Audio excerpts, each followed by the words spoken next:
Tukwaniriza ku Newspark channel. Tosubwa politics biyite ebyobufuzi. Breaking news, amawulire agakwata ku baserebu bo.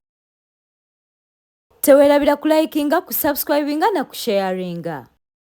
Wetwogerera ng'ensonga za Kafeero zo zitabuse anti DNA results ezifulumiziddwa ziraze nti nno abaana abawerera ddala abataano bagibwako omusaayi ate kizuuliddwa ng'abaana bali bana bokka.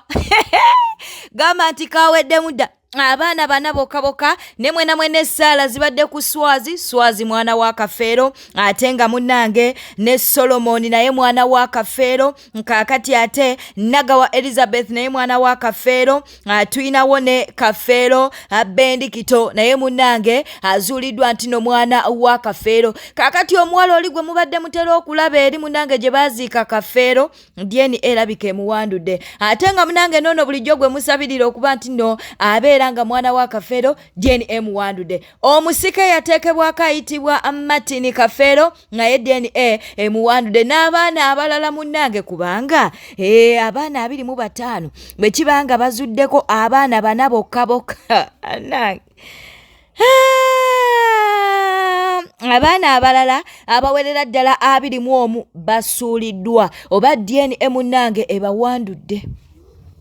Katulinde abaana abalala bye banayogera oluvannyuma lwa DNA results munnange ate ezifulumiziddwa naye nga munnange bye bivuddeyo ekitegeeza nti omu ku bakyala ba Kafeero yali ayitibwa Bisirikirwa munnange ate bulijjo byayogera bituufu kubanga ye bulijjo agamba nti nno abaana oba Kafeero munnange yayina low sperm count okitegeera nno kize mu Luganda ojja kubeera ng'otegerera ddala kyentegeeza. Kale no webito webiri katugende mu maaso n'okuba nti no tuganoonyereza naye nga abaana bana bokka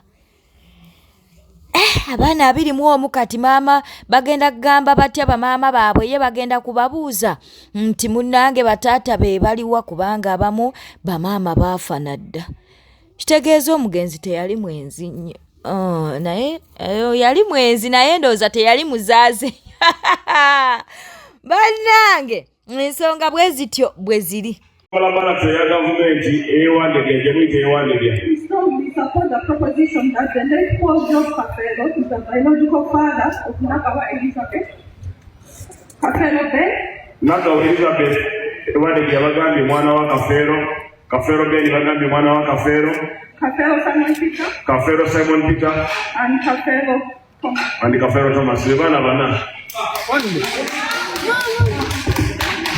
So out of 25, tugiye bana.